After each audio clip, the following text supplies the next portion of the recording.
The Shanghai Commercial Paper Exchange releases commercial paper default data every month. It's an important window for the outside world to observe the credit risks of Chinese banks. According to July 2023 data released in August, as of July 31, 2023, a total of 2,851 commercial bill acceptors had defaulted, an increase of about 80% from 1,554 in January. Among the defaulters of commercial bills, 271 are branches of state-owned banks and branches of local rural commercial banks, accounting for nearly 1/10 of all banks in China. Within 1 month, the number of defaulted companies increased sharply by 239 from 33 in June, a month-on-month increase of 356%. The commercial bill acceptor refers to the payer who promises and records the commercial bill to pay the amount of the bill on the maturity date and is also the principal debtor of the bill. Among the 271 banks that defaulted, branches of 5 main state-owned banks, the Industrial and Commercial Bank of China, Agricultural Bank of China, Bank of China, China Construction Bank, and Postal Savings Bank, accounted for 167. Most of the remaining 104 banks are urban and rural commercial banks that are at risk of bankruptcy. In addition, there are individual joint stock banks and branches of foreign-funded banks. It seems that China's debt risks have spread from real estate companies and urban investment bonds to banks. The credit risk of real estate companies was first seen in 2021 when Evergrande defaulted on its commercial paper, followed by defaults on its US dollar debt, and finally on its domestic loans. The high risk of defaults on real estate commercial paper were followed by defaults on local government investment and financing platforms around the second half of 2021. After that, there has been a rapid proliferation of bond defaults. In July 2023, 48 bond-issuing urban investment companies experienced overdue acceptors. It's a record high number. In the overdue list of the Shanghai Commercial Paper Exchange prior to the month of July, the number of banks listed was small. But after July, or almost overnight, 271 city and rural commercial banks showed up on the list. Their default on commercial bills means credit risks have spread from real estate and investment and local financing platforms to banks. These state-owned banks are directly controlled by the government. They represent China's strongest financial power, but now they appear on the overdue list of acceptors. To a certain extent, it's a sign that China's banking system can no longer bear the burden of financing real estate. It can no longer provide financing for local debt. A Chinese financial guru has commented that all despair has just begun. As mentioned before on our channel, the financial crisis in China is at a critical juncture. In fact, many people are already having trouble taking out money from the banks.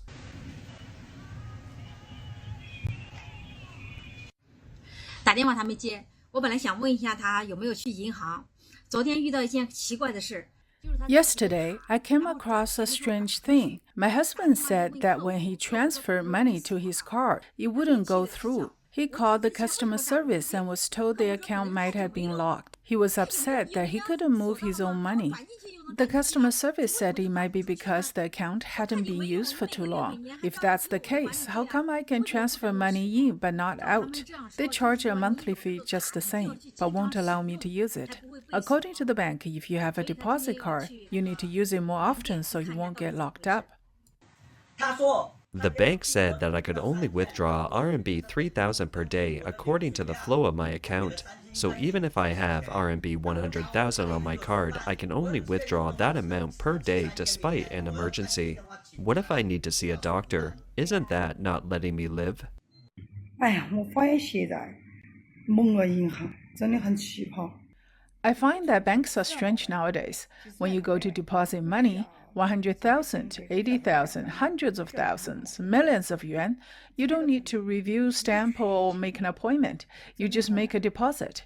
But if you want to withdraw the money, it's extremely difficult. If you want to withdraw more money, you have to make an appointment first. And if the amount is too large, the bank will directly freeze your account. If you go to them, they'll say that they're doing it for your own good, and they're afraid that you'll be defrauded.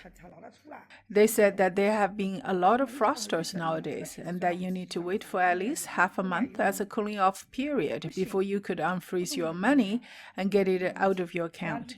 That day, we went to the bank as a family to prove that the money was transferred to our personal account because we need the money. But the bank said no, and I asked them why. They said that your money was frozen by the above and you need to go to the police station to get stamped and then come back.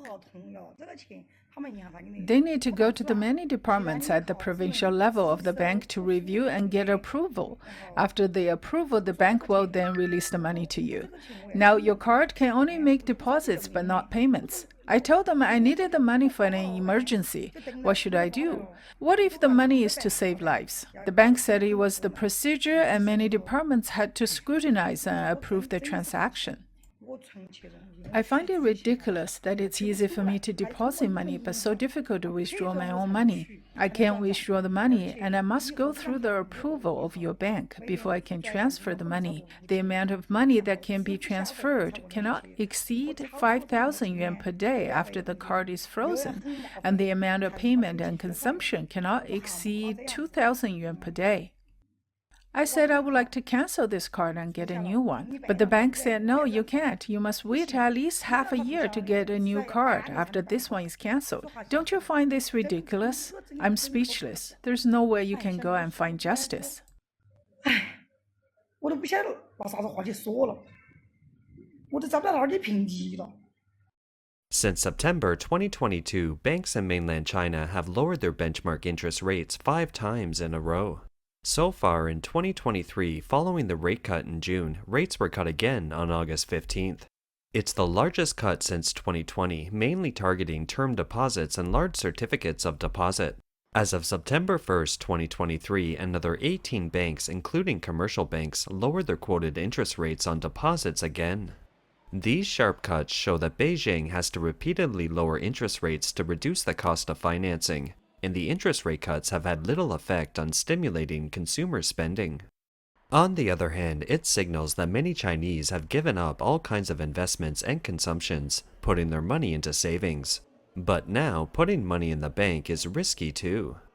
I need to withdraw 20,000 RMB or 2,700 US dollars at the most. If the ATM machine can withdraw 20,000, can you find another 2,700 yuan? I don't have that amount in the vault right now. Are you really going to go out of business? How can you have no money? You are a bank. Please let me take out some money first. I have money in the bank, but I can't withdraw it to buy a car. Can you believe it? I can only withdraw 2,000 RMB each time. I bought a Tesla Model 3 car, which was worth more than 200,000 RMB or 27,000 US dollars. It means I have to make more than 100 withdrawals. I report in my real name that the Everbright Bank customer service staff are unprofessional and deliberately deceiving people. This is what happened. Yesterday, my wife and I went to pick up our car, a Tesla Model 3, but our credit card didn't work. It turned out that the bank set a limit on it. I can understand if it was done for our security. Then I went to the bank at 9 a.m. this morning to apply for a higher limit. I signed a whole bunch of things and there were 3 staff members circling around me. Let me emphasize that. 3 staff circled around me for more than 40 minutes. They even read my purchase contract and asked me what I was going to do with the money, how I was going to spend it, and what kind of car I was going to buy. All was in great detail. I made it clear that I was paying for the car in full with a one-time payment. It felt as if the money wasn't mine, and if I wanted to use it, I had to report to them in detail. It's fine, I understand. Then I went to pick up the car in the afternoon, but it failed again. I couldn't make the payment. I called the bank's customer service to ask why. I was told that the credit limit had been raised, but the teller may have made a mistake and forgotten to revise the credit limit on a single transaction. In recent years, thefts of deposits have been occurring in many commercial banks in China. The thefts are either committed by bank staff taking advantage of the public's trust to steal passwords or by colluding with outsiders to carry out the crime. The banks refuse to compensate the people for their stolen money. Instead, they have to take their cases to court themselves. For people who encounter such cases, they describe them as the worst nightmare of their lives.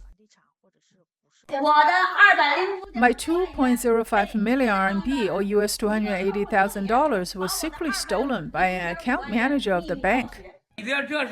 What kind of bank is it if they don't do anything about the theft? The money was stolen and they don't give a damn. It's a big bank, we have deposit slips and whatever evidence is necessary, but you don't bother. How can the common people live? 女子205万血汗钱存银行不翼而飞。 This woman's hard-earned money, US $280,000, was deposited in the bank, but it disappeared. She asked the bank for an explanation, but the bank retorted, "What's it got to do with me?" Ms. Su is the victim of the incident. According to her account, her lifetime savings deposited in the bank disappeared oddly. It'll be a big joke for the bank to let its depositors' hard-earned money disappear, and it's even more chilling to hear the story. Miss Su said her child was ready to get married and planned to buy a home, so they went to the bank to inquire about the balance. It turned out a balance of 2.05 million had only 50 yuan left. She was dumbfounded. She thought her eyes were blurred. She rubbed her eyes and had another look. It was true that only 50 yuan was left in the account. She was confused. Her bank card was stored at home. She hasn't used it for a while to take out money. Even her husband doesn't know the PIN of her bank card. How come the money would be gone? She then had the staff recheck the account. Really, only 50 yuan was left. She immediately contacted the person in charge of the bank. After a brief inquiry, they said there was a malfunction in the system and they couldn't figure out anything. They sent her home and had her wait for the news. They would contact her again. She had no choice but to go home and wait. A week passed, the bank didn't contact Miss Su. She got upset and rushed to the bank again. 这让她十分不安，再次赶到了银行。就当苏女士来到银行再次询问的时候， When she went to the bank to make inquiries again, the bank's president finally appeared and gave her a reply. But every word he said shook Miss Su to the core.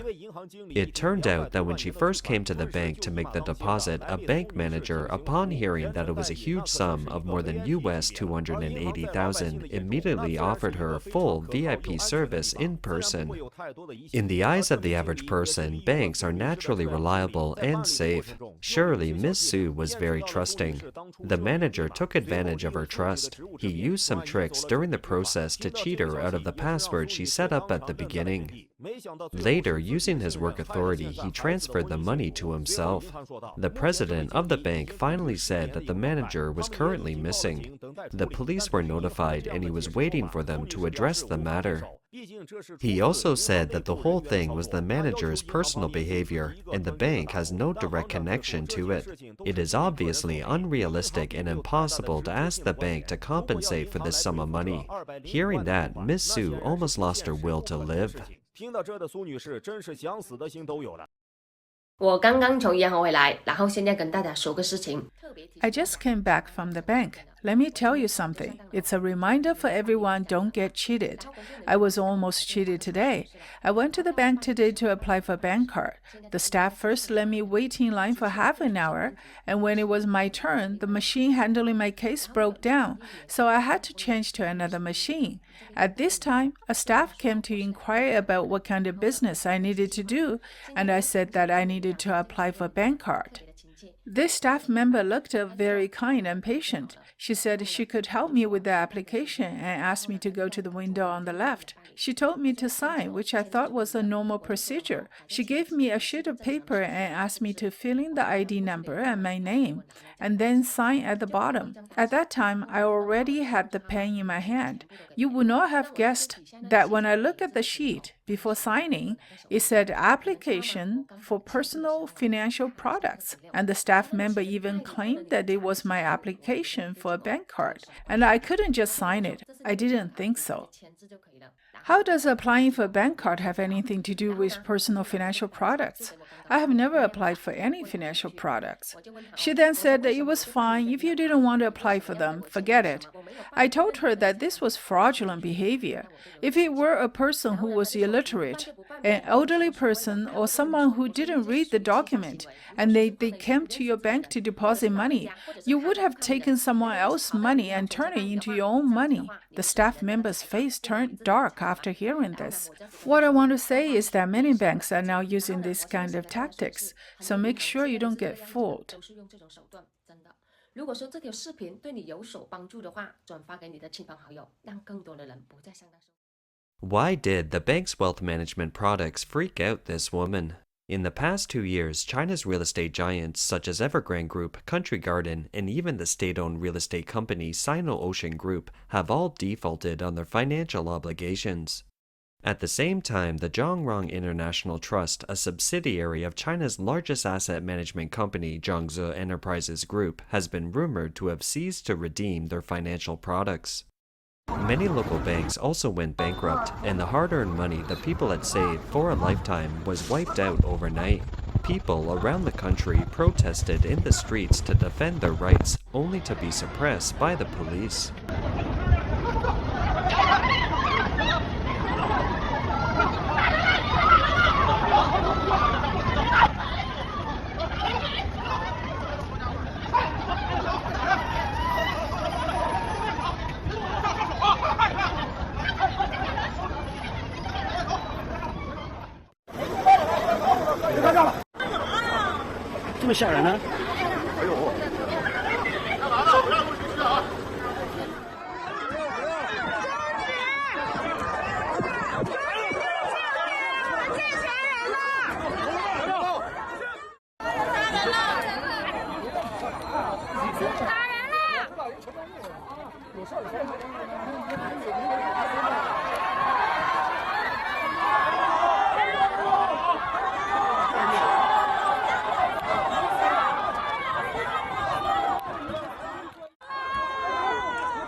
Recently, there have been scenes of senior citizens lining up in front of banks in Guangdong to withdraw money. It triggered heated discussions online concerning the story of elderly people who would rather give up the interest to take out their money from banks in person. Some comments said that elderly people went to the bank to withdraw their money one after another, showing that they no longer trust banks. They feel insecure about their bank deposits that might get frozen or lost for whatever reasons. 河北某银行又引起了众怒。 A bank in Hebei province has sparked another public outcry.